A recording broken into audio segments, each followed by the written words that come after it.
Meet Albert Faulkner. Facing a massive centipede monster, he tightens his glove with pure determination. He's here for pest control. Behind him, the massive forest shows the scale of his task. A massive centipede dominates the forest. This is the Mad Warrior mob, and its destruction starts now. In the South's Falconer territory, battle rages. Albert blurs, leaping over the centipede to strike. Albert shredded the monsters in a blur, holding the front lines alone while others faltered. He knew that without his resolve, the kingdom would fall instantly. Time skips to a woman holding a newborn. The baby realizes he's been reincarnated, keeping every memory from the moment of his birth.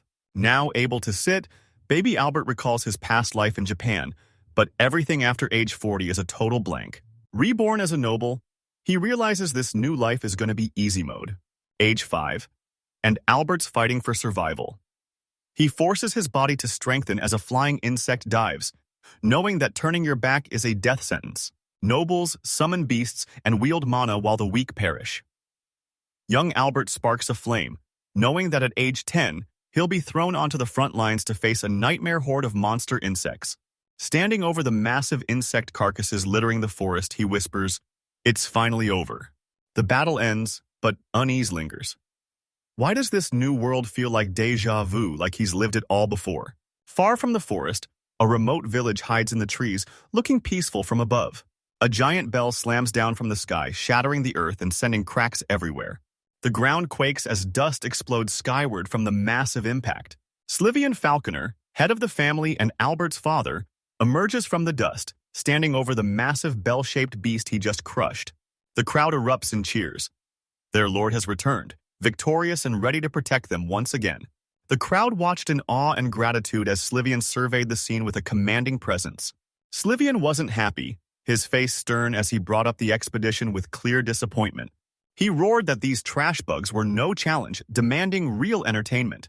He flexes atop a building after slaying a monster, but Albert just smirks from below, dismissing his father's display as brainless muscle.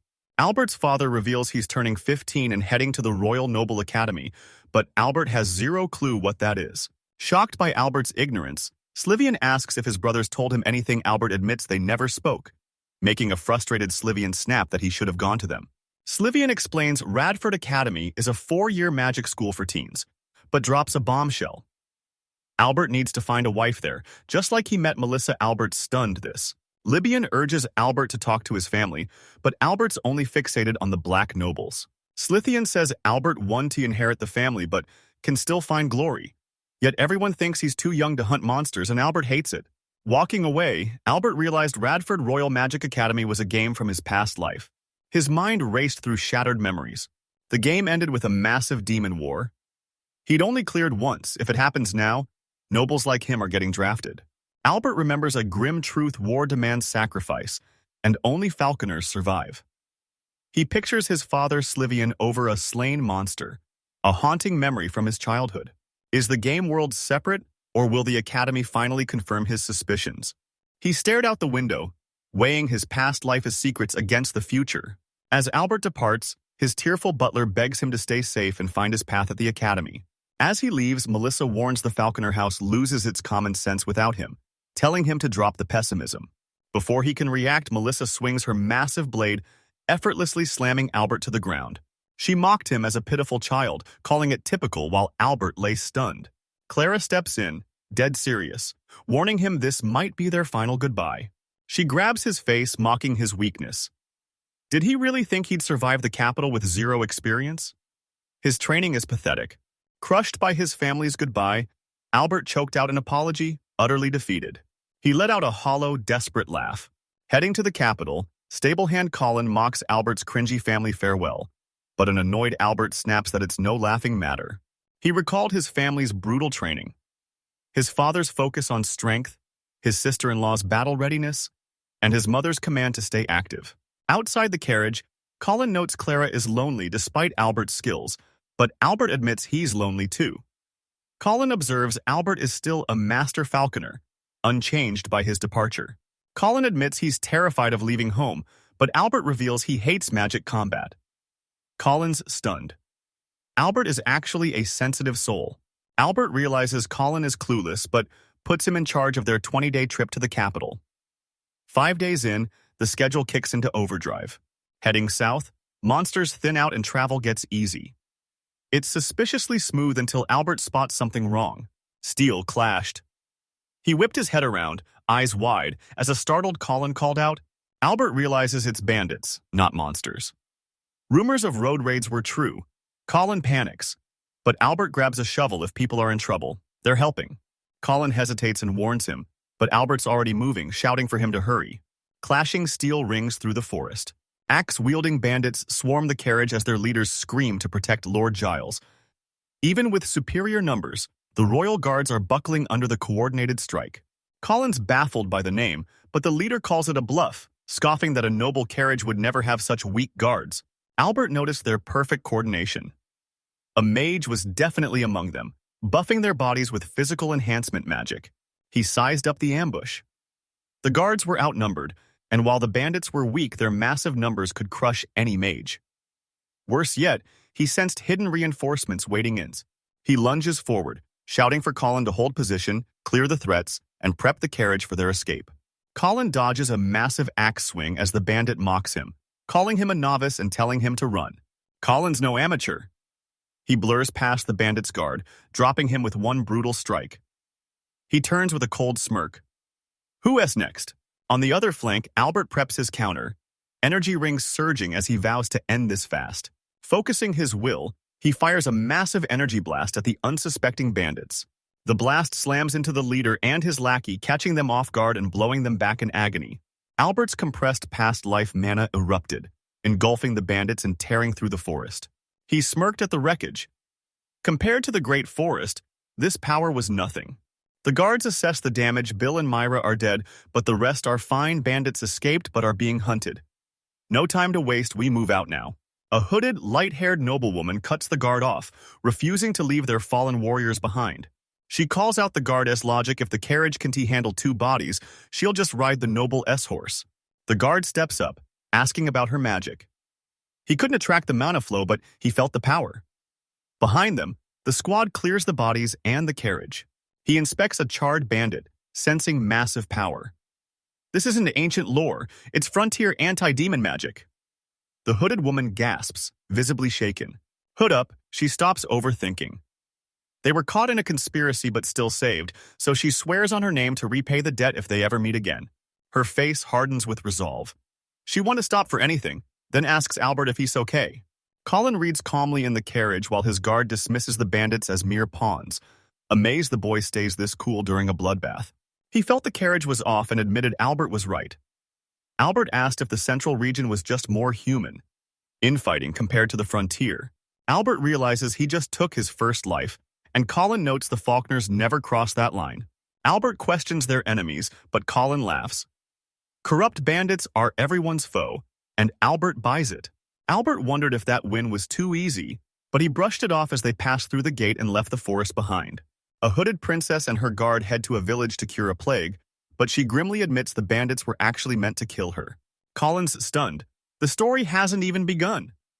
Did Albert's meddling ruin the Academy's debut? Now he's left questioning everything, including the tragic saintess. Albert snaps for silence, unaware the plot is already spiraling off course. A lion-maned man roars about his vacation, while 2 girls introduce themselves as the boy's new sisters, eager to study with him and their mom. The boy hacks at a chain sphere as his sister warns him, keep the blade parallel and steady, or his bones will shatter. The other sister watches, shocked by the brutal training. While riding in a carriage, Colin tells the boy they've finally reached the royal capital. The massive royal capital unfolds, a walled city tucked against the mountains. This is the Maxis Line Kingdom, a massive circular fortress city.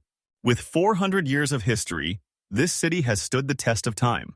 Inside the building, an official delivers the bad news: Alan's Academy entrance is delayed by 6 months. Walking through a quiet area, Colin shrugs off their scheduled delay, realizing it's the reason no noble ladies are anywhere to be found. Journey's over. Colin's escort duty ends here, and he thanks Al. Colin recites the Faulkner's rules: no mercy, instant action, and stay alert. Hesitate or forget, and you're dead.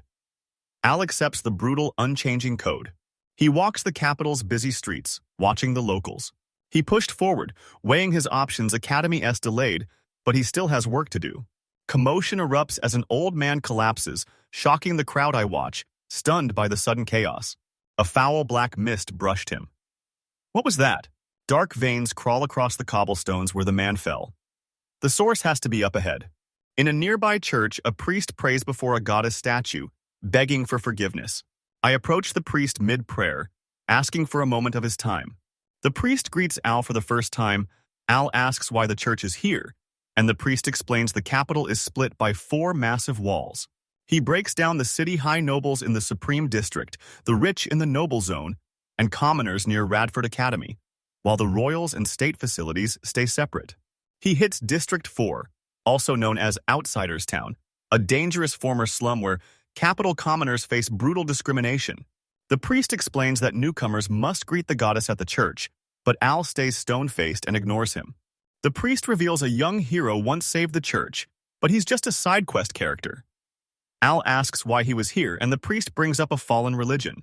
The church once helped the poor, but the capital hated its power. To kill its influence, they funded rival churches in the Outsiders Town. The priest mourned as the world twisted the goddess's mercy into hate, feeling far too immature to ever repay her boundless grace. He realized the stakes mentioning the capital S citizens would only discuss them. The priest reveals 3rd District donors bailed, sparking a vicious cycle that left the church in ruins. A noble asked for permanent aid, not just a one-off. Sensing a strange fatherly depth in young Al, he made his choice. Al grills the priest for defiling his body while serving the goddess, but the priest's face stays blank. The priest calls Al's story a lie, warns him not to break their deal, and senses black mana leaking from him. The priest's silence felt suspicious, so he decided to tail him. Days pass. He watches the priest garden, Alp still haunted by their talk and his own actions. His routine was a loop. Waiting for his execution, he suddenly spotted something strange. As the priest walks away, Elm shouts that the sacrifice is too great and their worlds are too different, calling him Francima. A spiky-haired girl bursts in, giving Al a high-energy good morning. I watched her at morning worship, a France-loving regular. The priest noticed her weight loss, warning her to eat or he'd transfer churches. The priest smiles, vowing to stay and miss Mary. She's shocked but thrilled. Seeing them together, Al's hit with a wave of emotion, realizing he's crossing a days past under the silent church tower. The priest cancels today's service, catching Mary completely off guard. He kept a close watch, spotting the priest worshipping a night early. What was he really up to? Spying on the slums, he finds the priest cleaning and mingling. Nothing like the serious duties El had expected. Al watches the priest enter a bathhouse. Bathing is rare here, since purification magic is the norm. Life magic is a minor skill even non-mages use to purify, draw water, spark fire, create wind, and activate objects. It clicked. The priest wasn't there for fun. He was prepping for a wedding, work, or a secret date. Bingo. He's fuming at his own stupidity, realizing his snap judgments blinded him to the priest's simple reality. Past mistakes aside, he watches the priest, Colin, and a girl head out. He's following them to see where this leads. He tracks the lead to a packed restaurant, finding the priest eating alone among the crowd. He eyes the priest from across the restaurant, wondering why a high-ranking noble would ever show up here. The massive hall, packed with tables and a long bar, screamed elite luxury. The priest and Mary sit together, a sharp contrast to AL watching alone. His usually calm eyes sharpened with intense focus as he stared across the table. She met his gaze with a sly smirk. They both knew the truth. Al gasps at the sight, realization hits. Could this finally be a normal day? He watched, mind racing, remembering the priest's warning. Was he hallucinating, being followed, or had he been drugged? The priest eats, ignoring Al's stare. Al recalls tracking the man's love magic, then bites his food, shocked by how good it tastes. Mary stands up, passing a waiter and a suited man, while AL tracks her every move. She stumbles, slamming into a suited man with a cry. He quickly apologizes, taking the blame for the crash. Mary seemed innocent, but watching her with the priest, Al's starting to doubt her. She bumps into a mysterious man and gets pricked by a needle. Slow-acting poison. A silent assassination. At the bar, the suited man confirms his mission is complete. He's still suspicious of the priest's deep bond with Mary. It's clearly more than just religion. Nearby, the priest holds a shaken Mary with a grim look. Al remembers a chaotic war young Mary and the priest are slaying monsters as voices mock human duty and praise the demon hunt. The memory fades. Al snaps back, laughing at the past, but he's finished with them for good. Later, he sits alone in a busy restaurant, staring down, lost in thought. A massive building towers over the silent street. Walking through a narrow alley, a glow sparks at the end. Suddenly, Mary appears, radiating light. He paused, noting her hard work. Mary stared back, shocked and uneasy. She lunges, but he blurs past her, landing a heavy kick that sends her reeling. Too slow, he mocks. Law looms over the fallen Mary, mocking her weak ambush before unleashing a surge that shatters the earth. The ground explodes as he stands in the smoke, radiating power. The priest arrives, stunned and demanding answers, but he just tells him to move. Mary lies broken. The priest grills Al over the failed hit, but Al warns him, strike first, and he'll strike back. Stone-faced, he claims he only spared them because killing them would be a boring story. The priest recoils in terror. This abnormal mana is a bottomless darkness that leaves him completely outclassed. He mocks the priest's sloppy mana control and asks if he and Mary are plotting with a noble, calling them both fools. Al stands over Mary, telling the priest her body is a wreck from bad healing. He offers to fix her at Angus's inn for a price, then warns the priest to never let this happen again. Days later, Al wakes up obsessing over that black mana. His body feels fine. Is it even worth worrying about? Suddenly, a knock echoes at his door. Mary recovers, changes, and reintroduces herself, calling Al's magic mysterious.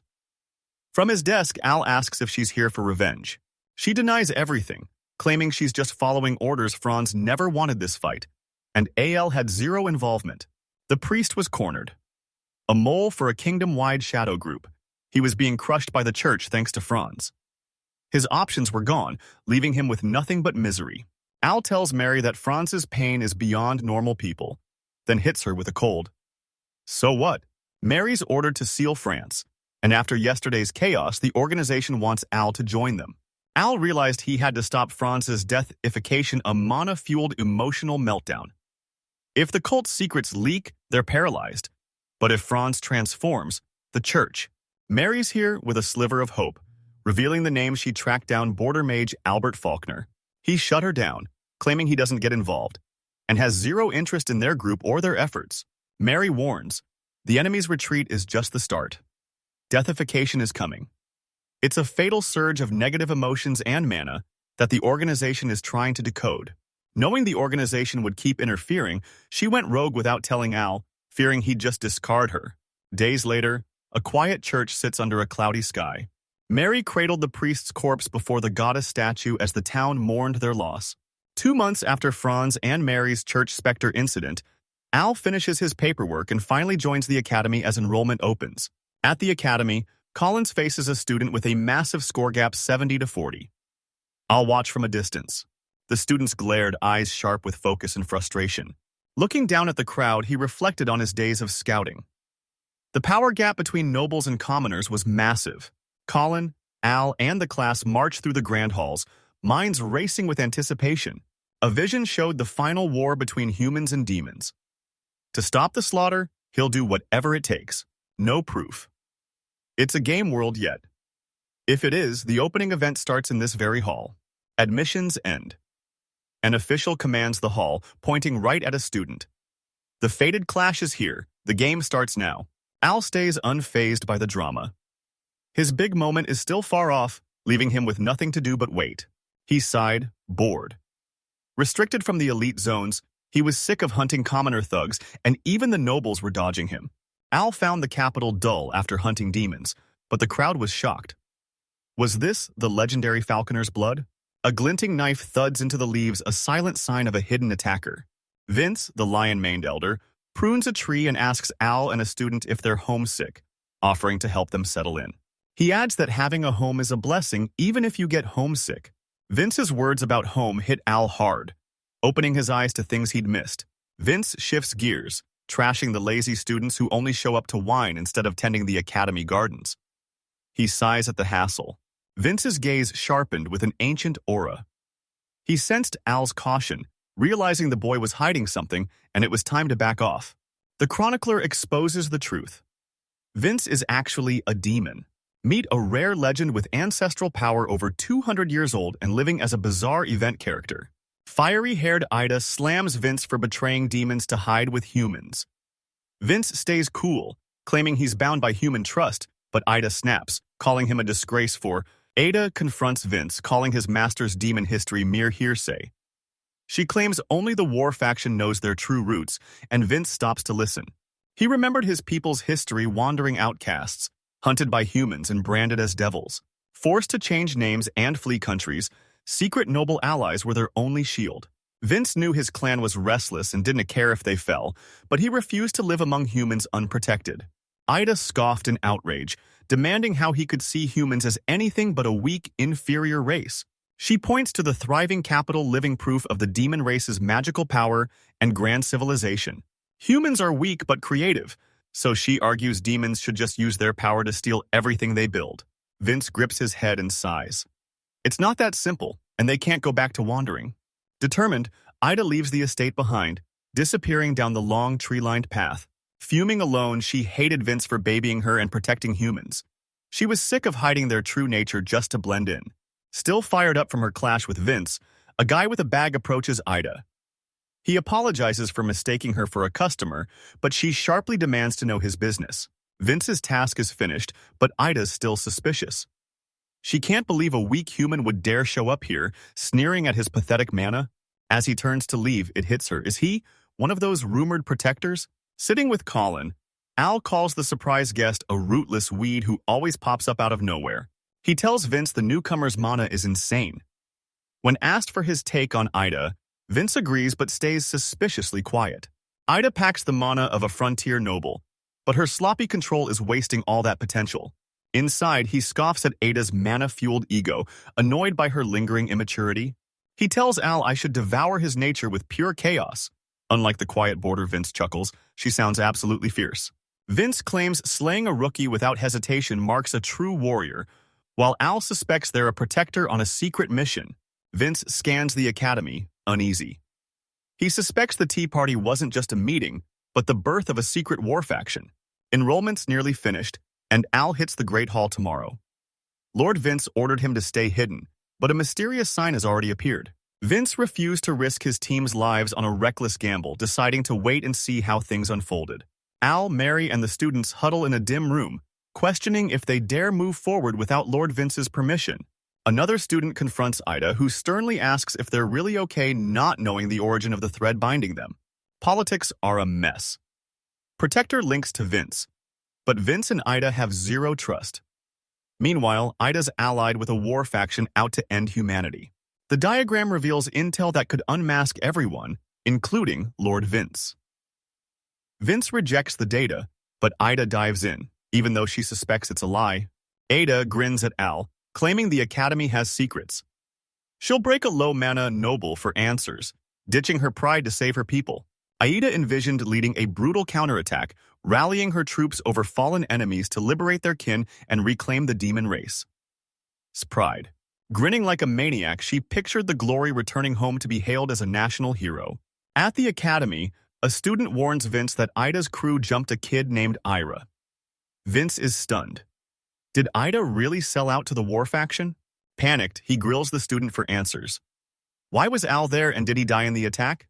Al's alive, but Bart and the others are dead. Shaken. Vince demands the full story. Heads vanished in a magic blast. 2 victims were identified by their gear, and a grim Vince demands to know who else attacked. Ben's severed fingers are found in the blood. Iris names Bart and Vera as the attackers. Ben is missing, and he's likely dead. Eyes wide with shock, he listened as the horror unfolded. 3 first-class warriors led the raid, but Aida and Ira are missing. He knows he's being kept in the dark. He realized they wanted Al as a hostage for leverage. Al was with Aida. He ordered his men to find them immediately. The search finds a leveled building in the woods. A voice screams for Ida. Trapped in the wreckage, a bloody Ida claws at a shimmering invisible barrier, gasping for air in a losing fight. Students arrive to see Aida struggling inside the barrier. A worried guy demands to know the other's fate, but the chaos hides the truth. He slammed the shield, screaming Ida's name and demanding answers for the catastrophe. Ida stares out, trapped and helpless, her bloody face frozen in terror. Crisis reports hit Vince's home. Garen heads out. A girl tells Ida to stay and lead, while another wonders if she should investigate. Trapped in the barrier, she gives a chilling smile and orders the giant to kick their target's ass. A tough job he accepts with a wicked grin. Before he can move, his head explodes from the inside out. Ida watches the carnage with a satisfied smile. Her joy vanishes as the force that crushed her subordinate's head rebounds, painting her face in blood. She stares in shock while a girl screams nearby, her face twisting at the impossible turn of events. Stunned by the blow, she stares at her invisible attacker before recoiling as a massive circular aura erupts, threatening to swallow her whole. Chaos erupts. Amidst the explosions, a muscular fighter orders a retreat to protect Vince and erase every trace of their presence. Grinning like a maniac, Al mocks surrender to the guards, laughing at how easily yesterday's attack failed and how pathetic the attackers were. Elsewhere, Vince sits with his student and the flashback warrior. The student questions the sudden chaos and why they've gathered. Vince eyes a stunned Al, asking if he gets it. Did that idiot Ida survive and finally awaken her powers? Elsewhere, Ida kneels before Al, surrounded by a crowd. She begs for forgiveness, pleading with him not to escalate the situation. Vince warns Al that apologies want to stop an attack in this world, then asks the big question, is he really prepared to kill the kid? Al warns it's too late, fight or die. A shaken. Vince accepts the warrior's ultimate truth. The aftermath is brutal. Ida's unconscious and broken, while Bart, Bella, and Garen were vaporized, leaving nothing behind but a single severed finger. Losing Ida was the final straw, shattering his spirit like glass. Reeling from the fallout, Vince admitted he failed the kid and had to face his past. Al stands firm, but Chief Vince makes the final call. No more of their kin will suffer. He tests Vince's resolve, asking if he'll make them pay, but Vince stays silent, eyes locked. Vince hears Al but warns him, no golden ring, no Ida. Unfazed, I mock Vince's warning, tell him he's outplayed, and vow to handle him personally later. Al leaves and Vince is crushed by the truth. His leniency killed those kids and their blood is on his hands. History crushed him as the elders failed to stop the rampage. The demon clan suffered while the protagonist's faction slaughtered their own kin, still dreaming of human peace until the end. His pained eyes show the stakes this disaster just changed everything for the coexistence faction. A glowing hand bursts from the void, beckoning. Beckoning hands reveal a vision of a woman and child worried about their scarce mana. Scanning the ruins, the mana matched the Syndicate's usual style, but a new disguise proved a third party was involved. She explains these incidents have been non-stop for 2 months, but her partner tells her to just keep it as a reference. He calls it a mess, but she insists it's the mission. He sighs, following orders while apologizing for the trouble. She grills an elder official on their motives, calling their plan to create debt a total failure. Dread gripped her. She stared into the cracked mirror, seeing the boy's reflection shattered and twisted. The ground splits open. She senses it. Something invisible is shattering. Clouds drift across the sky as the world of Radfo unfolds. Here stands the Grand National Magic Academy, founded by King Sagaro McFrain, to force every noble to learn. Students swarm the academy, some hyped, others just watching. Light-haired Al scanned the crowd of extras, wondering if the real warriors would finally show up today. He scans the hall, unease building someone's watching him, but he can't spot where or why. Suddenly, a blinding light bursts from a distant door, signaling a massive arrival. His eyes widened as a polished shoe stepped forward. It all clicked, this was it. A composed, red-haired girl and a spiky-haired guy step from the light. His massive aura floods the hall. This is our protagonist, shocked. No one senses their massive aura. The MC watches a girl greet Ariel and Daryl, realizing Ariel is the heroine and he's Daryl. Ariel beams, thrilled to reunite after years, but Cecily keeps things strictly formal. The capital's overwhelming, but the real shocker is the romance the MC and heroine were supposed to be endgame, but this childhood friend trio is a total mess. The crowd gasps as Cecily admits she was just as stunned, congratulating Ariel on the engagement while a bewildered Daryl looks on. Daryl's reeling from the news, but Cecily confirms it. That's right, Daryl. About that, a furious shout rips through the murmurs. Get away from her! try to make it sound like a recap. Fuming with rage, the elite Adam McFrane steps forward, asserting his authority and trashing Daryl as a total brat. Adam McFrane glares and challenges Daryl to a duel, sending shockwaves through the stunned students and officials. Ariel warns Prince Adam royalty shouldn't duel commoners. Adam snaps at Daryl for disrespecting Lady Ariel, and a stunned Daryl admits he was out of line. Adam points at Daryl, snapping that calling Lady Ariel by her first name is total disrespect. As her fiancé, he forbids any closeness while a nearby student senses the prince's massive mana. Cecily steps up, calls Daryl rude, and demands an apology. Daryl bowed low, apologizing to the prince and Ariel for his mistake. Raised by the Dunstables since childhood, he admits he forgot his place while Ariel listens closely. Adam accepts the apology but warns, "The Academy talks equality, but the real world bows to royalty." Duel S off.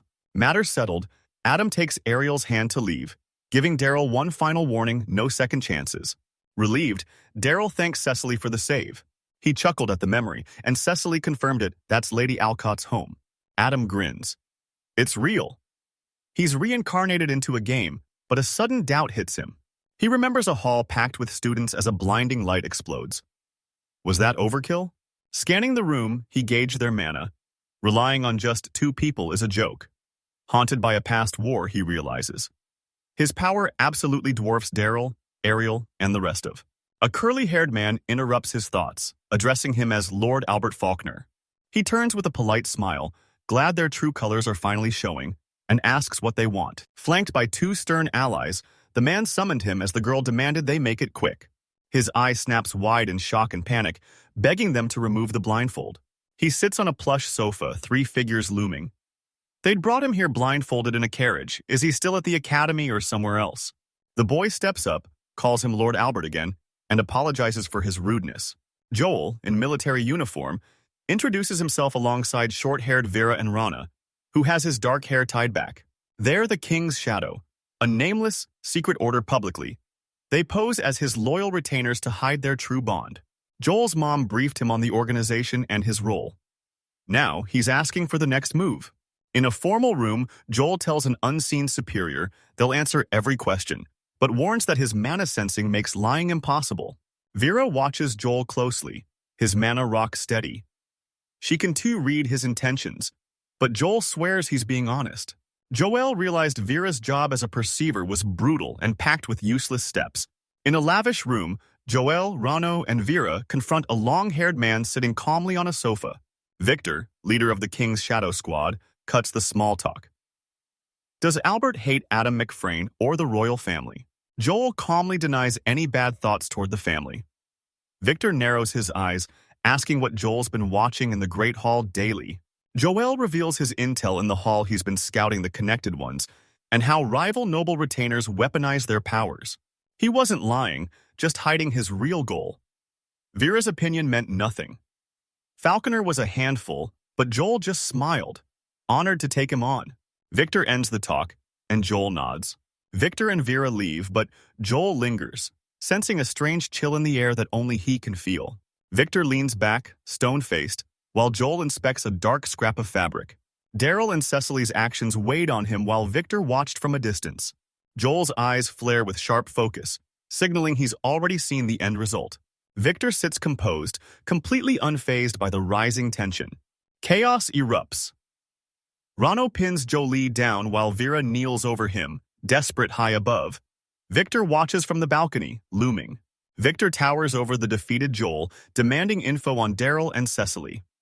Joel only knows their past moves, wondering if they've been blessed with divine power.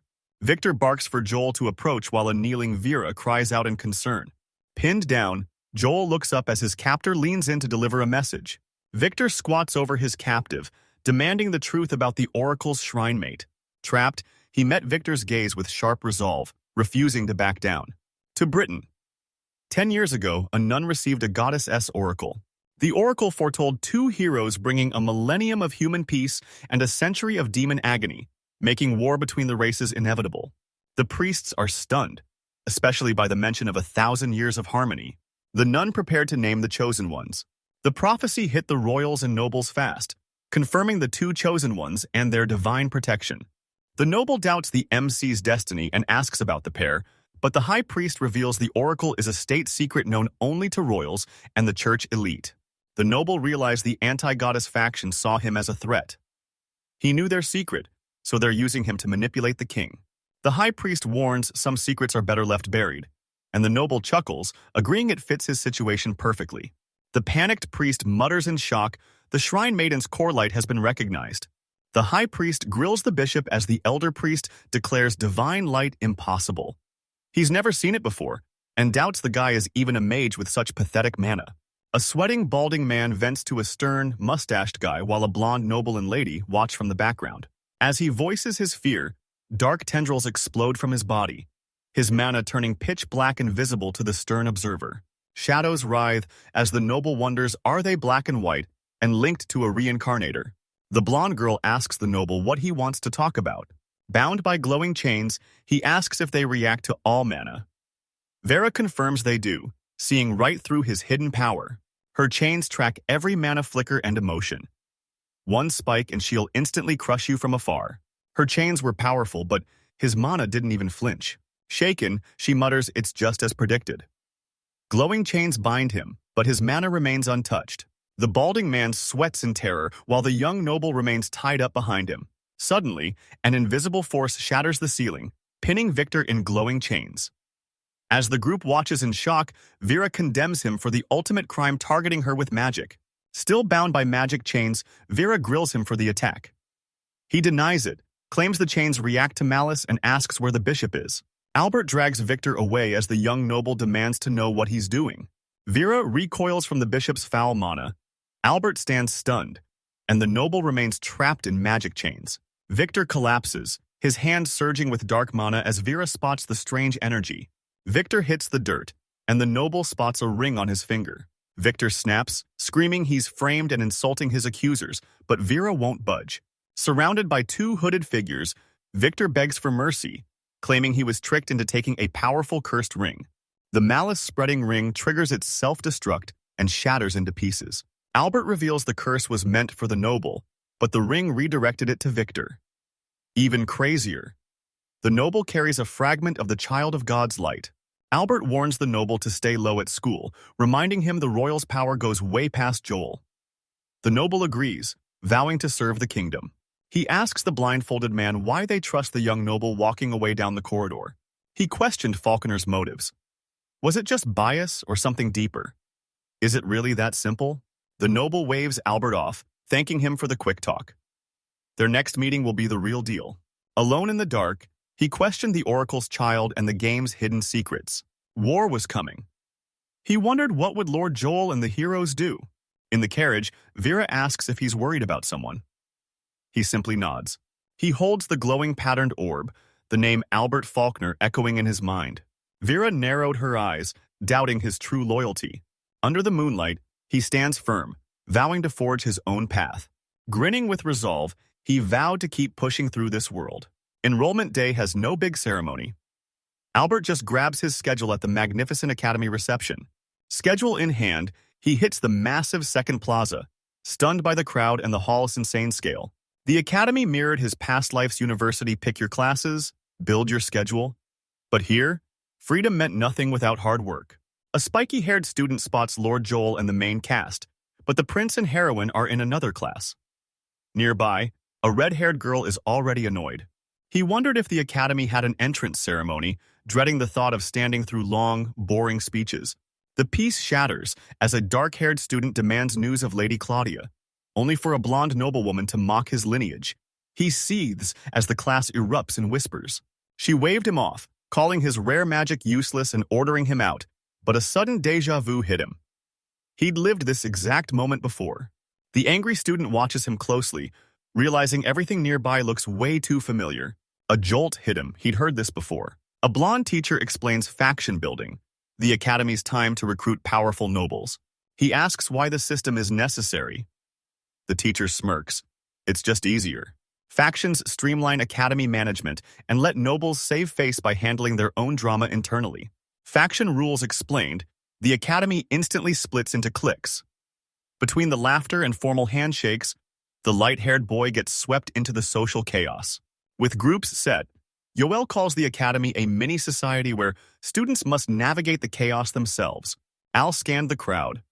Solo life was easy but lethal, so he considered joining a tight-knit squad.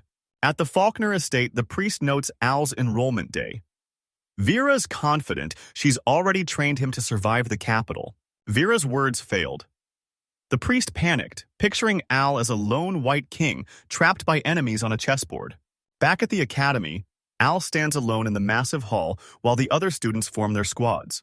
Al's crushed by isolation, wondering if his suppressed mana is scaring everyone off.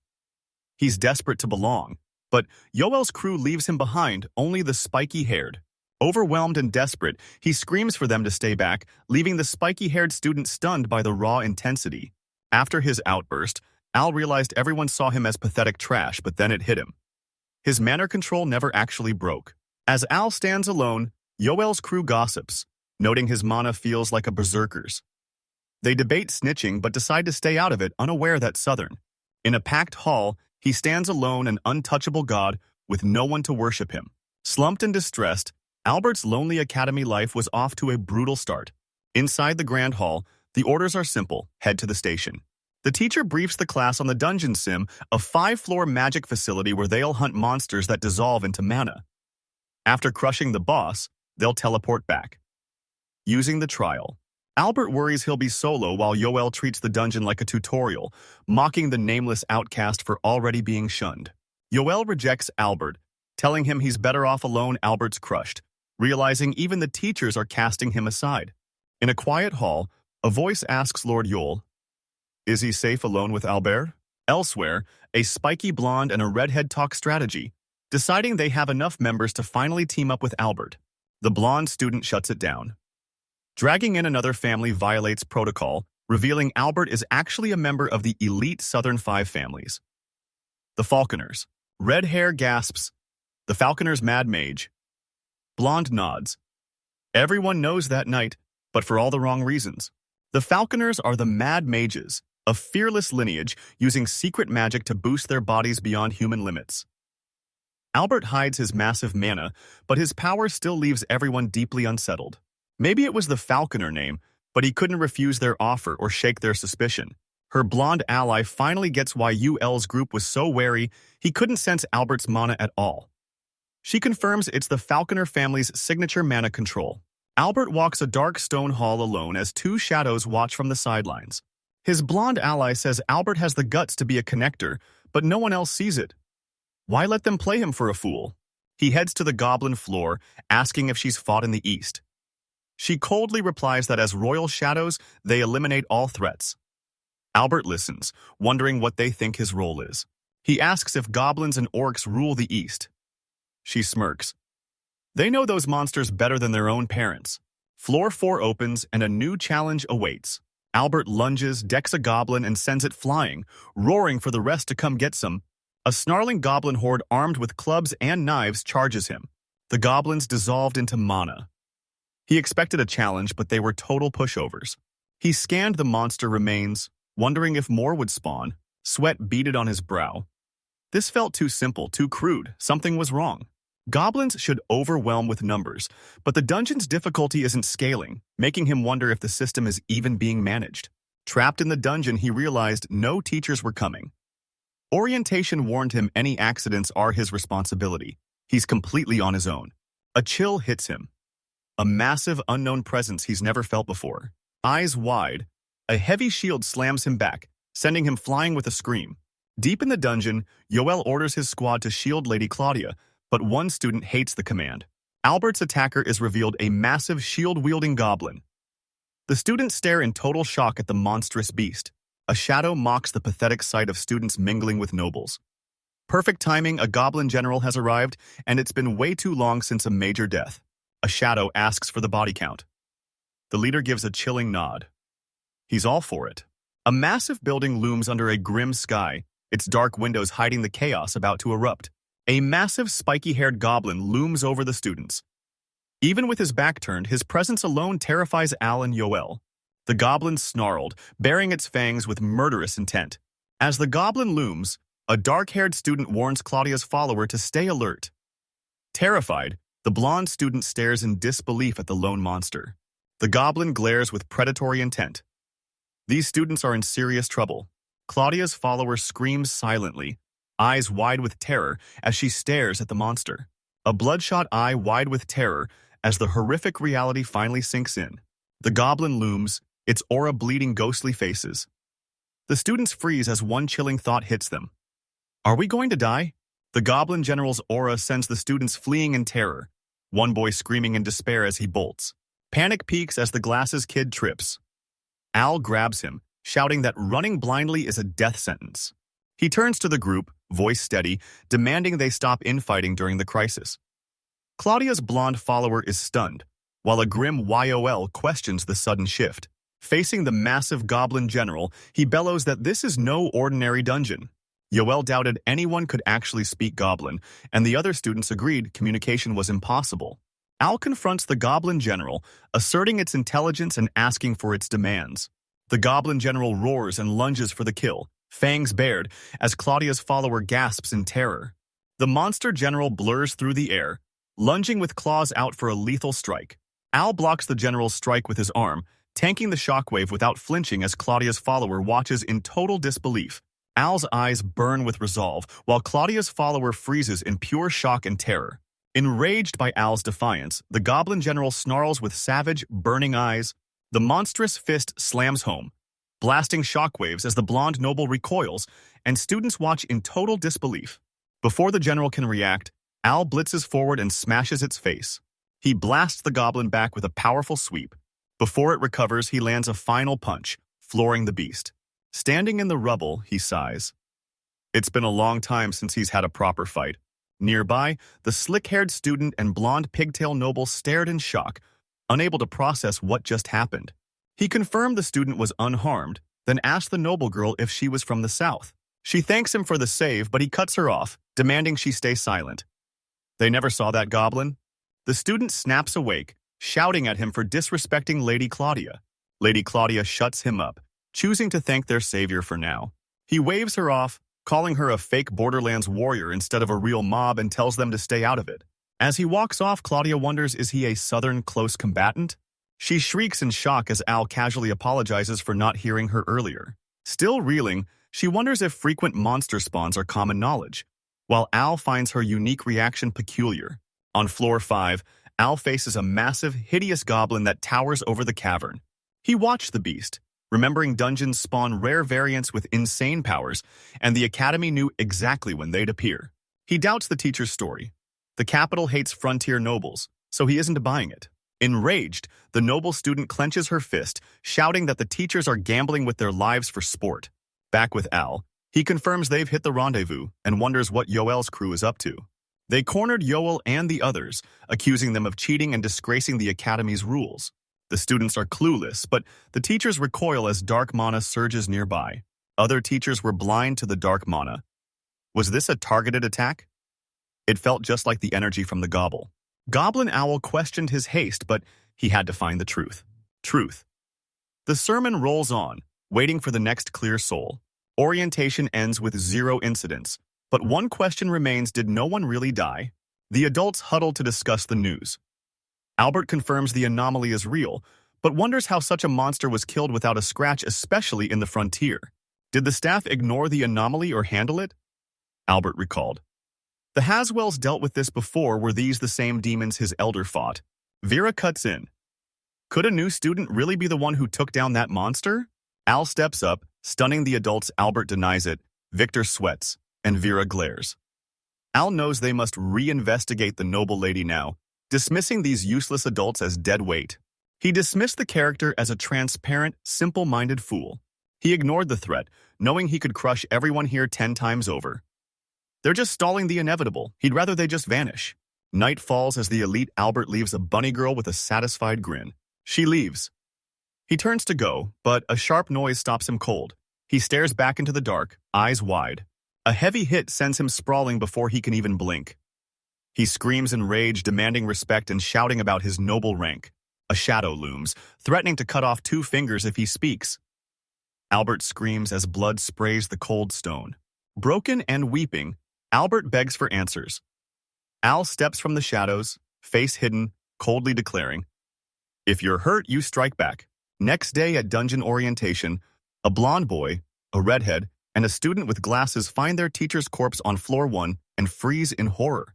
Goblins mauled a teacher, but rumors say he was a workplace drunk to save his family's name. They ruled it a careless accident. Days later, another teacher vanishes. The investigation stalls, pointing to foul play and a massive cover-up inside the school.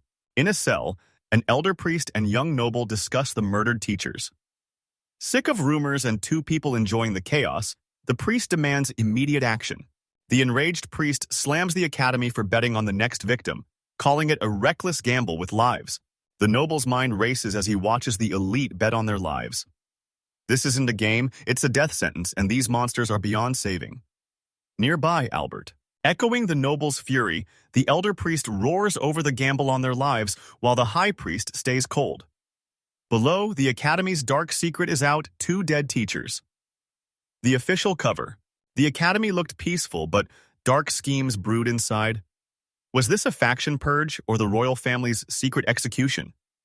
The truth stayed buried under a mountain of lies. Even the new teachers were just disposable sub-quest NPCs. Worthless filler meant to be replaced before the main event. Back at his dorm, the noble realizes the black mana is a lethal threat to the heroes, a dark omen he can't ignore. A sudden sensation snaps him back as black mana swirls in his palm. It radiates pure malice, a dark feeling he's definitely felt before. Al invites Albert to join him, catching Victor off guard. Watching from the hallway, a young noble questions, if this world is more than a game. Since the heroes' true identities are still a mystery, Al looms with a menacing aura. The shocked noble asks, "Is this a trick? Another carriage ride?" Al stands firm. "No. Today is." Al reveals the destination, the Academy Salon. Beside the noble, they stare ahead in silent agreement. The noble's mind raced. This incident was a direct insult to the capital. He's spiraling. Mana's fading, so he's only a suspect. Can explaining the black mana save him? Is the guard still there? He stares at the door. He, Al, and Albert enter the salon to find Victor waiting. Victor greets them, but Al notes he hasn't changed a bit. Victor reveals the falconer's mirror in the lavish room. The noble stays expressionless while Albert stands by silently. The noble freezes in terror. His reflection vanishes, replaced by a dark silhouette with a single glowing eye. The falconer's mirror finally reveals its true form. Inside the mirror, a blonde elf with fangs and red eyes sits on a throne clad in black and purple. She smirks as her voice echoes from the glass. He stared in terror at the mirror's sharp features, and a wicked grin confirmed the monster was real. The fight heats up, and Al's instincts scream one word: monster. Yoel isn't human, and Al's power surges to its absolute peak. Yoel suddenly blasts Owl with a deadly surge of lightning. Magic slams Al, shockwaves ripping through him as he screams in agony. Yoel and the blonde noble stare in shock as Al collapses, crushed by the brutal assault. Standing over the fallen owl, Yoel claims self-defense the Faulkner way is to strike first or be struck. Albert realizes Yoel is aiming to kill, not just incapacitate. Does the kid even know the consequences? Vera just responds with a haunting, knowing smile. Still reeling, he realizes the truth. Yoel's pointed ears aren't elven. They're something else entirely, and pure dread sinks in. The Elf Queen's reflection appears, grinning as she describes Yoel's father, Brian, a terrifying doll with blood-red eyes. The truth hits hard. He gasps, wondering did his father know this terrifying secret? Albert ends the talk with Vera, calling Victor a boar nearby. A massive blonde man eyes an unproven heir with 0 battle experience. A shadowy hand grips the captive as Albert blames Al for the 2 murders. The Elf Queen senses lingering mana, while Albert demands Al defend himself. Shaken, Owl claims self-defense, stunned that he didn't even sense them until he entered the room. The Elf Queen saw the power gap mud versus clouds. Her life now rested entirely on the monster's whim. Al helps Vera up while Albert slams the group for leaving disaster-level threats behind, admitting Al saved her and cleared the monsters. Vera snapped, insisting she kept her promise to Albert. She just used a special trick to read memories. Albert respects Vera's revenge but warns, this is the capital, not the frontier. Al gets the message and stands down. Albert pressed L, demanding to know why he'd interfere with a routine punishment. The Elf Queen stays silent, watching the events unfold with a cold, detached gaze. Al tells Albert he hated those guys, but worse, they were leaking black mana. The Elf Queen smirked, realizing weaklings are far more useful than any lesson. The Elf Queen watches as Albert grills Al, demanding proof. If Vera couldn't sense the black mana, how can he? Vera stays silent, weighing his words. Ignoring Albert's doubt, Al claims he's an apostle the church will surely praise. Albert snaps, arguing. Apostles need a prophecy to be official. Al stays cool while the Elf Queen watches silently. The church tasked the apostles to guard and guide the Son of God. Al realizes he's uniquely tied to the Elf Queen and the black mana. Watching from above, the Elf Queen sighs with a smirk and mutters about Al. Tension aside, Albert grabs Al's shoulder, claims him as his son, and declares they're now partners. In the academy courtyard, Al, frontier noble Daryl, and red-haired Cecily introduce themselves and swap family names. Cecily stared at Al, baffled. He was incredible, but even standing right there, she couldn't sense a shred of magic from him. Daryl interrupts, asking if Al's power is a Faulkner family secret. He calls the question rude, but Al just smiles and brushes it off. It's no secret move, just a basic requirement. In the Great Forest, failing this is a fatal flaw, making better long-range magic a total necessity. Cecily questions the Faulkner's weird specialty, while a fed-up Daryl calls Al oblivious and rude. Daryl heads out for business, telling Cecily and Al to get along. Cecily agrees, while Al asks for mana control lessons whenever Daryl is free. Ready to leave, Daryl stood side by side scanning the academy grounds. Albert confronts Daryl and Al, asking if they linked their faces as instructed. Albert orders an immediate alert if trouble hits. If black mana appears, they must notify him and stay with Vera. Daryl agrees to follow Victor's lead, while Albert focuses solely on the Oracle. Owl hated being used, but if he couldn't resist, he had no choice. He stood silent as the student flashed a creepy grin, warning him not to get comfortable. Albert grimly recalled the orders. Al is an unofficial apostle. Keep him secret from other classes. Their squad handles him alone. Victor faces Elf Queen Clea. Grinning from her throne, she asks if he's satisfied with their deal, mocking his worries as fitting for a lowly subordinate. Leah grinned, keeping the church and elders in the dark. Al was just a trump card for the perfect moment. Albert faces Clea's clawed shadow as she chuckles darkly. Clea smiles. Albert's favoring someone humble, but she can't read him. Their lifespans are just too different. Albert breaks a sweat, knowing he's trapped. As her subordinate, he has to shut up and obey. The chronicler reveals Clea of Despair, an ancient elf shadow serving the elder elf family. She's a mysterious, non-route character lurking on the fringes with a story never fully told. Elsewhere, a guy calls out to Cecily. She turns, asking what's wrong. Wrong. He sensed he and Al would become enemies, while Cecily felt a strange, unexplainable bond with him too. She watches Al as he admits he's confused. He doesn't know why, but it feels exactly like that time. A blonde student snaps, calling Al's ideas foolish and demanding to know if he's Falconer's puppet. Rattled, Al apologizes, wondering if he's really been brainwashed. Blonde smiles and admits he judged too fast, asking to talk later. Redhead thinks he's better than Daryl, but she's had her own childhood premonitions. Glasses felt a strange bond with Ao, sensing a massive, opposing premonition for the first time. Back with the group, the blonde snaps, denying everything and refusing to be tied down. Her intensity shocks me, but the redhead stays serious. Zeryl's bad feeling was dead right. Prophecies ignite as the Oracle's child, the Royal Shadow, and the Apostle emerge. Alliances are shifting, and the grand game is finally in motion. Tutorial S over. If this is a game, he is free to progress, but how does this world treat its heroes? Nearby, a sharp-eyed student reveals UL is under watch. He's been mingling with noble houses as a count, sparking rumors. He's a secret shadow noble. Furious, the hero slams the bad impression and demands a duel for the kingdom's 1,000-year glory and to bond the divine child with Lord Adam. Behind the counter, the noble woman wonders if game elements react differently, while the noble clenches his fist, vowing to save the people. The noble girl approaches, respectfully calling him Lord Aloe. She stood before him, dead serious, demanding his plans for the day. He ordered his subordinate to drop the Lord title and just use his name. She refuses to stop calling him master. It's been 2 weeks since he changed his being Lord Al actually better. He sighs, realizing she's basically collared and hates the task just as much. Concerned, he orders her to check the black mana and Hitos while he heads to the commoner S-Town. She obeys. He hits Angus's inn in the commoners district, where Vargas, the bald, one-eyed owner, asks if he's back for another thug hunt. He calls it a greeting, but he's got questions. Vera ignores him, her mind fixed on the owl investigation. Vargas leans in, admitting Alan made the area safer. He's got info, but it'll cost a special fee.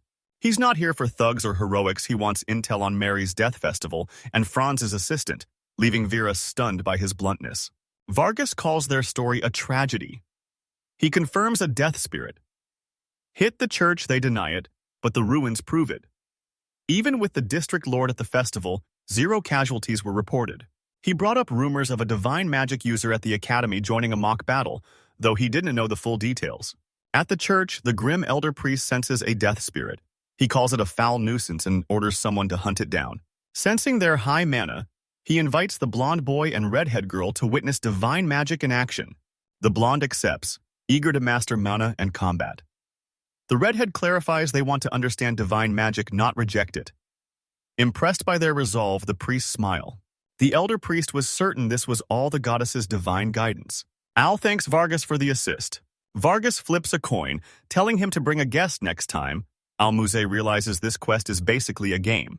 Al walked off, worried his apostle title would limit his quests and bias clients. He'd mastered silent teamwork, but now he wondered, was his strategy actually full of holes? A memory hits his mission is to monitor and suppress. After easily crushing Yoel, he wonders what's the point of monitoring someone you can just destroy. In the memory, long-haired Albert confronts him, confirming Lady Clea personally gave the orders. Al feels the pressure. Failure isn't an option. Alan tells Vera they're hitting the abandoned church. He asks if she's ready, but she snaps back she doesn't need permission, she's Lord Al. Vera tells Al to just use her name. Still overwhelmed, he quietly promises to try. Narrow streets snake deep into the city's old districts. Al, the red-haired girl, and the blonde boy find a group of kids surrounding a child hunched over in despair. He and Vera peer into the alley with a scared kid.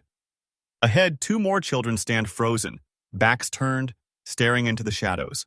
Al stared in shock, realizing this was the inevitable end. Claudia's blonde follower stood silent, her cold gaze unyielding. She calls reality what it is, asking if the weak aren't just natural sacrifices. His face darkens. She's nothing like Lord Yoel. Realizing he can't hide his thoughts, he fears she's a ruthless capital noble who'd sacrifice anyone. He challenges her. She might know warriors in battle, but she's dead wrong about the capital.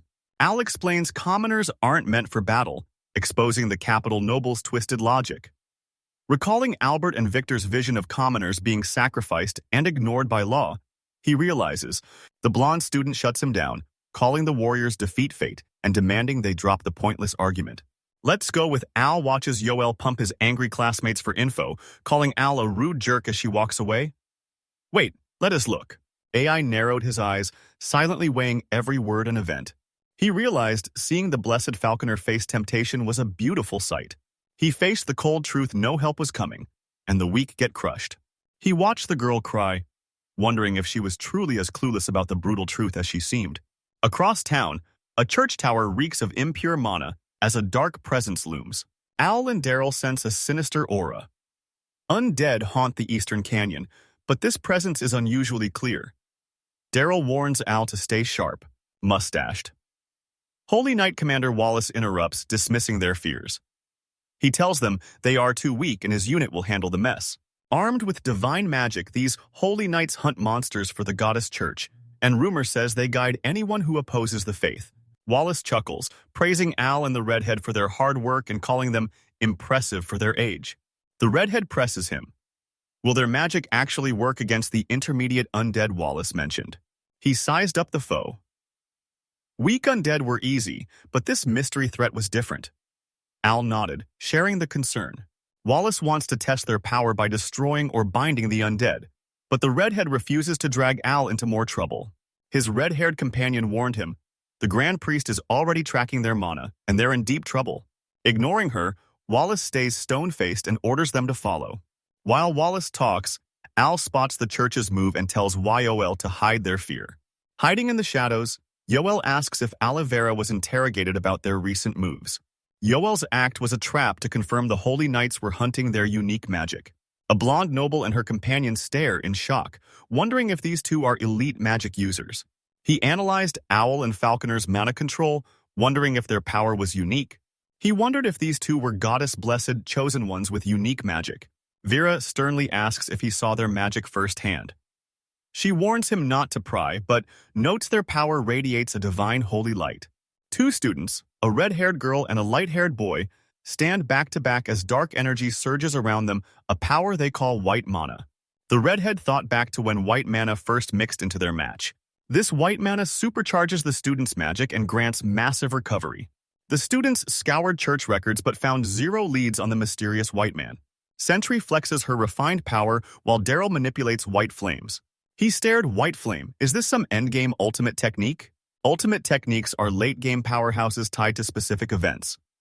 But when he tries to recall Sinri's move? Nothing. His mind is a total blank. He pictured himself as a fierce warrior, unleashing a devastating ultimate move. Elsewhere, a young noble spots the world's ultimate technique and orders a search to find its source for a closer look. They find a ruined church filled with debris, where shadows from a broken window hit a weathered angel statue. In the ruins, a blonde man confirms the grim truth that floating shadow isn't a woman anymore, it's a corpse. He apologized to the giant, who simply nodded. Understanding is everything. Engrave this moment into your heart, the man warned. Sinri suspects the church's divine mana is actually a sacred art, questioning if the Grand Bishop and Holy Knights are running a massive test. He tells the giant Yoel is a reckless idiot. The church and nobles needed his help, but he's still frustrated. Yoel smirks amidst a sea of shadow eyes, just following a script and mocking their kindness. Everything felt wrong. A dark, nagging dread he couldn't share. Albert eyes the shadowy figure, betting it one to chase them now that its real body is gone. He turns to Daryl, asking to unleash his magic just once. Albert keeps pointing. A priest asks if they're letting the target flee, but Albert refuses. A foe this dangerous can't escape. Daryl watches in shock. Daryl charges a swirling magic orb and blasts it forward. The Elf Queen turns into a scaled monster and blasts massive energy, engulfing herself in a blinding light as the party watches in horror. Seconds later, a massive blast shreds the building, hurling debris and leaving total ruin. The blonde giant rushes to check for injuries. A shocked redhead confirms they're safe while the MC and hooded figures watch. The blonde giant faced the hero, admitting he underestimated the power's destruction, but the redhead snapped, calling him a fool for the miscalculation. Smoke pours from the ruins as the hero and redhead watch the blonde giant and hooded figures retreat. Time to investigate. Ao stared at the carnage, horrified. This wasn't Tamana. It was a weapon of mass destruction. While Al reels, a stern Vera steps up, demanding an immediate report to Lord Victor. He gets the rush. He'll stay to investigate while she heads back to report. Vera refuses to back down, insisting her mission is to follow him. She questions his plan, urging him to check the evacuation first, while Albert watches Faulkner's typical behavior. Alcide runs a hand through his hair, muttering, "It's always the same," while Vera stands unyielding beside him. Al and the students sift through the building's ruins, digging through the wreckage with urgent determination. Vera glares at Al, demanding to know if he's really scattering it. He hesitates, but she pushes. Why do it himself after she said it wasn't needed? Al tosses coins in shock. They multiply mid-air, but a gloved hand snatches one from the shadows. Al and a spiky-haired blonde sprint forward, screaming for them to wait in a total panic. Vara watches the chaos stone-faced, asking if Al's the leader and demanding his next move. Scanning the ruins, he senses the mana thinning. Recalling his path, his deep bond with the land is clear. Al, Vera, and the students stand in the rubble, scanning the wreckage as they process the devastation. Al stands up and Yoel offers help. Al hesitates, but Yoel doesn't wait. He grabs Alice's arm and shouts, "All right." Yoel flashes a twisted grin and offers to buy them, leaving Al paralyzed in pure horror. Yoel muzzles Al's scream while Vera watches from the back, her face unreadable. Al's world shatters in terror as Yoel's chilling declaration hits home. Amidst the ruins, confused kids stand. A dark-haired boy asks what being bought means, while a blonde boy demands answers. Blonde boy 1 tries selling the deal's perks to calm the group, but it's not working. Invisible magic slams blonde boy 1, sending him reeling. The impact blasts him into the rubble. Ale Underspur watches coldly as a terrified kid screams his name. Alan turns away as a girl with a piercing, unsettling gaze demands he repeat those words. Blonde boy 1 recovers and yells, asking Vera if she hit a landmine and telling her to stay calm. Ayeluna Sur smirks, dismissing their cries. To him, they're just merchandise, leaving the rest frozen in terror. With wide, creepy eyes, Girl 1 asks if she can just wreck them and buy new ones or do something else entirely. Blonde boy 1 stands in the rubble as magic surges from the ground. He remembers magic mirrors the soul, blooming into 10 colors. Bound by glowing magic chains, the mystery girl's eyes are shadowed, her fate left uncertain. Still bound by glowing chains, the girl watches Al-Ursama strike the blonde boy. He warns her the chains are lethal and stops holding back, aiming for the kill. He lunges forward at high speed, shouting a frantic warning to Vera. Soaring midair, Elendor-sama lands a devastating strike, face snarling as he declares that death leaves no room for grudges. His strike explodes, blasting shockwaves through the area. Sama explodes, vowing to crush all resistance with a full-power counterattack. As the blonde girl screams, Vera looks away, haunted by Osama's question about the truth behind. She remembered Alandar Sosama's anti-noble rants, the same dangerous words she'd heard once before. Bound by glowing chains, she screams that they aren't just merchandise. The blonde boy stared, her words finally clicking. Floating through chains like a dream, she stares at her hand, questioning why she's even fighting him. Elsewhere, the blonde girl drifts, haunted by memories of kids sold for a ritual while she waits for her parents. A.L. Understressoma blasts Girl 1 with pure energy. She's caught off guard as a nearby blonde girl reels from the sudden strike. He keeps up the assault, summoning energy chains to bind and slam the mysterious girl across the room. Mid-air, she locks in, tracking her opponent's every move. She glares, screams a challenge, and readies her counterattack. Eleanor's Versama blurs, landing a devastating punch that blindsides her while the energy chains still hold her. The impact sends her reeling, blood spraying as her eyes widen in shock. His fist crackles with power, proving the insane force of that impact. He winds up another kick as Connolly brags he predicted her every move. He hoists her by the collar, pummeling her limp, defeated body. Her face twists in pain. Blood leaking from her lips, she's completely outmatched. Al-Sama sprints away with her beaten body as a stunned boy watches in shock. Wounded and drowning in regret, she felt like a total waste, a talented weapon too unstable to function. Carrying Elundar, her first some events about the Royal Shadow. The Royals are playing for keeps, but can they really escape the Yule Lords? Standing in the wreckage, he apologized to the injured girl for scaring her. Still holding her, Elundar tells the boy to follow for a quick detour, leaving the kid stammering in shock. Patch finds these methods disgusting. Final choice. Elsewhere, a bald man with an eye patch scoffs at these methods. Actually, distasteful disgust. Al-Sama, still carrying the injured girl, insists it's no detour and demands a massive room for her recovery. Eye Patch Man tells the boy and Ale-sama that rest isn't enough. He wants to try something and asks to borrow the girl for a month, all expenses paid. Samus's lender touches the wall of a freshly restored building. Eye Patch Man praises L_Sama's endless purification magic, calling it insane for a warrior. L_Sama just shrugs. Magic is his profession. Beside the injured girl, the Eye Patch Man warns him to back off, but Al-Sama declares he's done waiting. Silas reveals his name, acknowledges Al-Sama as a sorcerer, and demands to know his true goal. Sitting by the bed, the Eye Patch Man corrects himself. He's not just buying a Lunder score, he's claiming his entire life. Anderser-sama turns serious. He has to be careful or Vera's life is forfeit. Eye Patch Man hired AL_Sama for a quick intel mission. Shocked by the intel request, he looks up and asks for the girl's name. Silas exploited a child, but Aelundra's was in just as deep. One slip as a noble's spy, and he's a dead man. Noticing the boy's worry, Al-Sama assures him he's no spy. He's got friends now if he has questions. Just ask. Sweating and panicked, the boy asks for a plan, but Al-Sama calmly wonders how he could say something so insane so casually. Al-Sama's mission is intel. He orders the boy to gather simple rumors that blend into the commoner's district, leaving the kid totally stunned. He gets it, but he's worried.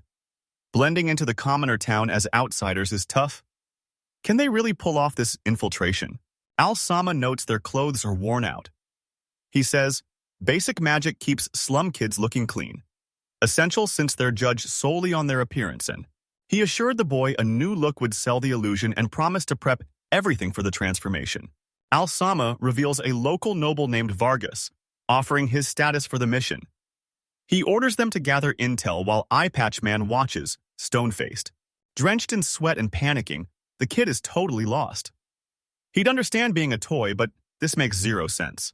He grilled Al-Sama on his motives and why he'd help them, but Al-Sama just stared back unfazed. Al-Sama understands the boy's fear, but the mission is vital, setting a firm deadline to settle their nerves. Al-Sama mocks Cyrus, claiming he'll end up as a toy for creeps. Cyrus clenches his fist in defiance. He's only 11 and doesn't expect to see 13. He remembers the slave merchant's invitation and the girl they relentlessly hunted, his face twisting in distress. Days later, the girl who was thrilled to find work was found tattered and brutally beaten. Brutalized eyes, nose, and teeth all gone. Just thinking about her end is pure torture. He gripped his fist, reality sinking in. Could they ever escape this hell? He muttered in disbelief, how could a noble like Vera understand this brutal reality? He roared, demanding what she knew about their lives, snapping that he already knew the truth. Vera glares down with unyielding intensity, leaving him startled and completely overwhelmed. An old man restrains him as Vera calls reality brutal, demanding Cyrus explain why he wanted to fight the world as injustice. He listened as Vera admitted she didn't know them, but warned they had no clue about the darkness and injustice she carried inside. He shook as Vera noted his kind had it rough and the girl suffered too, but he denied knowing a thing. She asks about the southern Great Forest, revealing rare magic stones are harvested from demon nests there. He's stunned. He saw the forest as heartless insect demons. If they lose, their eggs and larvae are implanted and raised as livestock. He faced the truth fight like demons and they become demons, trapped in a cycle of endless revenge. Vera admits she's pissed. She gets why he's judging her, but now she's telling her side. Stunned, he apologizes and begs her to take it back, admitting he speaks without thinking. Hands clasped, she calmly stated the cold reality. He bowed low, stunning Vera, a noble bowing to a slum dweller. She realized that to him, everyone was equal. Noble or slum-born, it's kill or be killed. A brutal truth he shared with the insect demons of the Great Forest.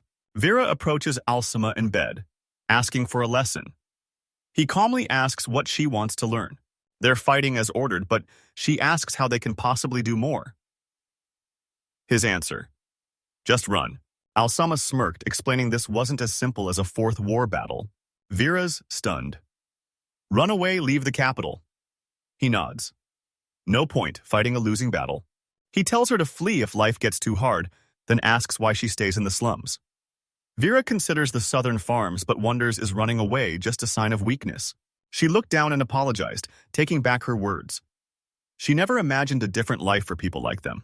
Al-Sama grins, telling her to speak her hate even if it's dangerous. If she stays silent, humans will never understand her. Vera knew it was impossible. Her captor's mocking smiles flashed in her mind, confirming the dark truth there was no escape. Al-Sama calls it a sin and asks if France backed Vera. She confirms it and asks why he cares. Al-Sama smirks, revealing he knew Franz and Mary were doomed, but chose to let them die. After Al-Sama's bombshells, the focus shifts to Franz Eye Patch Man, reveals Franz taught slum kids, questioning if that ruined church is more than just a pile of rubble. Al-Sama barely knew Franz, but he's inspired. Now he vows to protect the weak. It's his duty as a noble. Haunted by past regrets and his clash with Cyrus, Al-Sama makes his move. A guild forms as our heroes get caught in a power triangle between the kingdom, the church, and the royal shadow. Tracking every slum kid is impossible. Let them loose to finish their quests and build their own networks. Al-Sama connects the dots. Linking these clues will reveal the quest and prevent disaster. That's the plan. Cyrus confronts Al-Sama, demanding to know if he'll use violence or sell the kids. Al-Sama just scoffs, calling the idea of child trafficking completely absurd. A distressed Cyrus asks to run, but Al-Sama warns flee to survive, but if you are fighting to live, running isn't an option. Cyrus is hanging on, but if the plan fails, he's bailing to survive. He respects those who run, but he doesn't trust Al-Sama. Cyrus looked away, shaken by Al-Sama's twisted logic. He realized he couldn't trust a single word. Al-Sama hesitated, torn. He wanted to trust the kid, and searching Cyrus' face, he couldn't find a single lie. Al-Sama warned Cyrus they aren't the only ones desperate. Respect others in peace, but show zero mercy in battle. The rules of war never change, from the capital to the frontier. Cyrus couldn't stomach Al-Sama's cold logic. Staring at the offered hand, he realized he still didn't understand this man at all. Cyrus reluctantly shakes hands. Al-Sama vows to save everyone, but Cyrus makes it clear he expects nothing from him. Three shadows speak with eerie kindness, promising the goddess's protection, asking to help Mama, and swearing Grandpa will handle it. The thugs turn aggressive. One blocks the exit, calling her a prize, while another sneers to stay back. A third asks if she thinks she's leaving for free, promising a gentle. Vera huddles in her tattered dress, eyes wide with terror as menacing words echo around her. In rags and bare, dirty feet, she shivers in silent despair. Vera was a northern noble born without magic to simple toolmakers. She looks down, her face etched with sadness. Her parents died in a crash, leaving her orphaned and wandering the streets alone. Elsewhere, Cyrus grovels before Al-Sama, begging forgiveness for his betrayal as the master towers over him, cold and unyielding. Al-Sama tells Vera nothing happened and reveals he's not her real servant. He's calling for backup, but Vera's haunted by 5 monsters from her past. The horned woman, the long-haired man, the short-haired man, the eye-patch man, and the old man. Vera refuses to abandon her post as the king's shadow, her resolve leaving Al-Sama stunned. Vera looks away, admitting she might vanish. She's fine with it, she's just completely exhausted. Al-Sama lived for expectations, even selling his body to complete the mission, but he still fell. None of it mattered. Her face stayed grim, mirroring his words. Al-Sama admitted Cyrus was getting on his nerves. Vera smirked, revealing he's the leader of the kids. He stared wide-eyed, asking if she heard escaping to live is fine, and running to survive is natural. She agreed, admitting she'd also wandered the capital aimlessly, just like Cyrus. Her eyes widened with sadness, revealing Al-Sama never showed up. Flashback. Young Vera huddles by a wall while an imposing Al-Sama looms nearby, back-turned. Deep in her memories, one thought echoed, "I have to escape." The memory hits young Vera is chained and weeping as Al-Sama looms behind in a fiery aura. She's desperate to escape this suffocating nightmare. Al-Sama admits the slum kid sensed him even while he stayed hidden, leaving Verzi haunted by the weight of his words. Young Al-Sama reaches out, his face a shimmering blur behind a confident grin. Young Cyrus sobs on the ground, begging to drop the burden of his past, but Al-Sama doesn't budge. While Cyrus weeps, Al-Sama recalls the hand that saved him, a sharp contrast to the boy's despair. Small and weak, Cyrus wondered if Al-Sama was the definition of true strength. A hazy memory of young Vera flashes back. She vowed never to stop, even if her heart never stopped crying. For her, there was no turning back. Cyrus tells Al-Sama he's got nothing left to say, it's over. Al-Sama bowed low, begging for a sunlit home for Cyrus and his crew. He stood up, distressed. Did Cyrus really need such extremes with the royals already retreating? Vera stayed bowed. Still troubled, he offered to step in as coordinator if the royal shadows were truly retreating. She stays bowed, dead silent. She slowly looks up, eyes wide with a silent question. Long-haired man wins, sternly questioning if Al-Sama really needed Vera involved. Seated with Al-Sama, Longhair, one reveals this entire mess is tied to the Oracle's shrine maid. He exploded, calling town rumors and slum plans total garbage. Al-Sama stayed serious, countering that he'd seen black mana all over town. He warned that despite allies like Victor, enemies hide in the crowd. The long-haired man won, and Vera hung on every word. He warns that if they advance, the others will hide and only he can detect the black mana. The long-haired man narrowed his eyes, questioning the real goal. Did Osama see through Vera?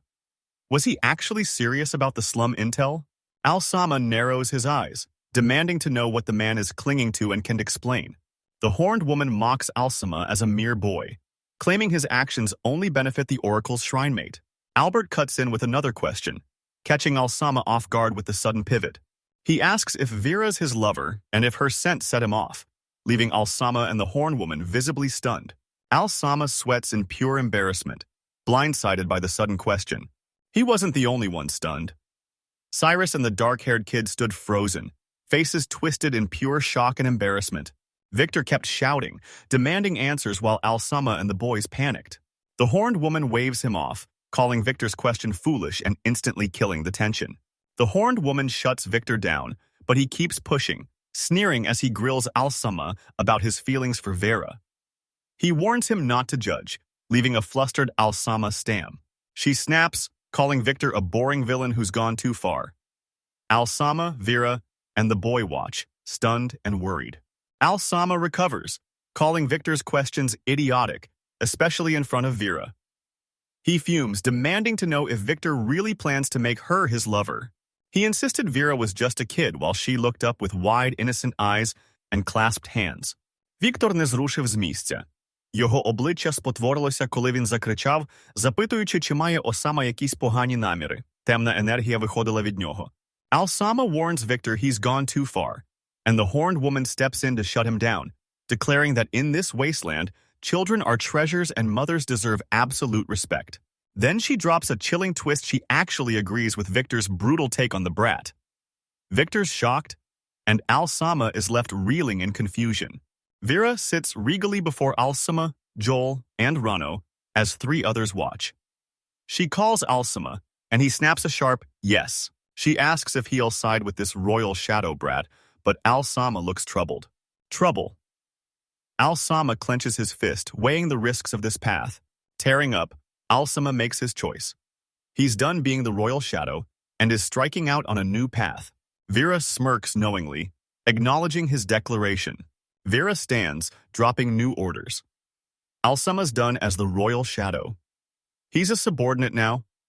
Joel and Rano stay put, and her replacement is on the way. Flanked by the horned woman and short-haired man, the long-haired guy gets new orders process the boy's payment. He nods, his expression intensifying. Vera refocuses on the brat, promising intel and backup for shrine maidens and subordinates. Is that a deal? Al-Sama firmly agreed, zero regrets about backing the royal shadow, while Joel smirked, eager to trade intel. Longhair scowls at the plan, but Vera smirks while Joel and Rano look satisfied. Vera locks onto Al-Sama. Her next battle starts now. They reach a massive building from Al-Sama's past. He stops Vera, demanding she use his formal title. He turned, confused, as Vera thanked him for helping someone like her. She laughed, brushing off his thanks and insisting it was nothing. Vera reveals her true motive. She's quitting as the royal shadow and needs recruits to help shoulder her guilt. She says the timing worked for both, but her voice suddenly turns sharp. Al-Sama stood, certain their meeting was pure faith. Al-Sama hesitates, but Vera cuts him off, eager to start their partnership. Vera confidently agrees, her face set with resolve. Vera's confident, but a flustered Al-Sama snaps they need to handle the immediate problem first. He reminded her of the mission, but Vera was already spiraling. Sweating and struggling to forgive, she was surrounded by worried kids. She's clearly shaken. Al-Sama asks if she's really Vera, and a vein pops on her forehead in pure rage. Cut to a massive traditional mansion, a clear sign of power and status. Inside, Rano, Joel, and the kids watched, faces a mix of curiosity and fear. High above, Al-Sama, Vera, and Rano stare down, eyes locked on something below. Joel questions the safety while the kids watch. One urges trust, but a worried Rano just mutters, "Really?" Vera's drowning in sweat and panic, knowing her fear is justified while Al-Sama and Rano watch her breakdown in confusion. I apologize as Vera trembles on the floor in shame. The kids and their new ally watch the real fight starts now. 1 month later, the guild is set, and the district is ready. Eliza and Vargas are making moves. Sagi joins as a craftsman, and Cyrus tells A.L. he. Vargas snagged a trial house nearby, but Cyrus is nervous about the kids while Eyepatch Man secretly celebrates. A.L. Underspursama sees Cyrus' fear and tells him the money covered. Kids swarm Cyrus as Eli Nakusma notices Vera finally relaxing, her tension gone. Vera stubbornly embraced her apprenticeship, spending her days with the kids while Cyrus watched. Rasama turns back to Cyrus, claiming he's got a wild story about the boys' tavern and telling him to listen up. Vera overheard everything she calls to Eleanor, offering Sama help with a look of deep concern. Alondra watched her leave, noticing she'd finally relaxed after escaping the royal family's shadow. The crushing pressure was gone. Amidst nature's peace, Vera reflects on her brutal past. The training and fighting are over. Now, caring for these kids, she wonders if her heart is finally healing. She apologizes for failing her apprenticeship, but AL_Sama brushes it off, telling her to only call when it's truly necessary. She brushed off the praise as Al-Sama thanked her for helping with the kids. She blushes at the rare praise, totally flustered, while Cyrus and Joel beam with joy. Al-Sama suspects the undead are back at the church. He senses a trap, but has to investigate, while Vera stays lost in thought. Mary was captured and exiled, but the French church would never admit it. Was their mission a shady, illegal deal? He couldn't recall a thing. The heroes are bonding fast. Is this game a waste, or is war finally coming? 8 people gather inside while 3 more stand guard. AL's eyes narrowed. Were these just common thugs? He asks if mages are just thugs. A stunned Cyrus calls the idea ridiculous. Grosama ignored Cyrus as a distant light caught his eye. Whoever made that deal was a fool. Daryl's church was now glowing bright. The church glows as Alander Sarasamas delivers an update the group split, leaving one target. The order capture them and escape. Vera nods, asking for a status report. Al-Sama smirks and holds back, sensing only black mana from the captive. The prisoner thrashes against his bonds, eyes wide with shock and fury. He wakes up tied to a chair in a strange room. He tries to break free, but he's paralyzed. This has to be magic. He's trapped by the Delaneys. This energy is alien, not holy. They're working with monsters and secretly squeezing the black market dry. Al-Samo appears, calmly asking his purpose. The captive glares back, startled and stone-faced. Footsteps interrupt Al-Sama as a newcomer appears, praising the captive's instant mana suppression. She claims she'd recruit him for the front lines back home, leaving him stunned. Al-Sama stood by Vera, fuming over their massive power gap. She then asked if the captive had 2 more allies. Al-Sama tells the captive that he, the Delaneys, and their partners are already selling off their assets. The captive scoffs at the lie, but Al-Sama warns him he's digging too deep. Al-Sama swore it was the truth, then dropped a final question: was the captive a soldier for the Drake Marquis? The hulking captive claims his life is worthless, but a sudden, violent strike splatters the ground, proving just how brutal this world is. Vera failed to get a confession on the Drake Marquis family. He warned they aren't investigators pushing harder would only drag in the main force. She asks what to do with the body after the execution. He wants to hang him, but knows the church will interfere if they find the corpse. She confirmed the threat the royal agency and holy knights are moving. He nodded, knowing the stakes were massive. They decide to move. Vera agrees this spot is too exposed. Meanwhile, a Gothic tower looms in the night, marking the center of the coming storm. Vera screams for Al-Sama, and he spins back in a panic, sensing the danger. Elsewhere, Al-Sama and the Alderman watch shadows crash a rooftop deal. The Alderman's grim realization. The trade is compromised. Vera analyzes the scene. 3 shadows are crashing a deal, and the images confirm they're already in a brawl. Shock hits him. Vera and Al-Sama as chaos erupts. Eyes wide in disbelief, he gasps, "What are we even seeing?" Smashed crates revealed the truth. Creepy dolls and constructs exposing the dark reality of the deal. A scaly hand rests among tiny skulls and dark relics. Are these demon remains? Maybe even a child's. The church's doctrine is clear.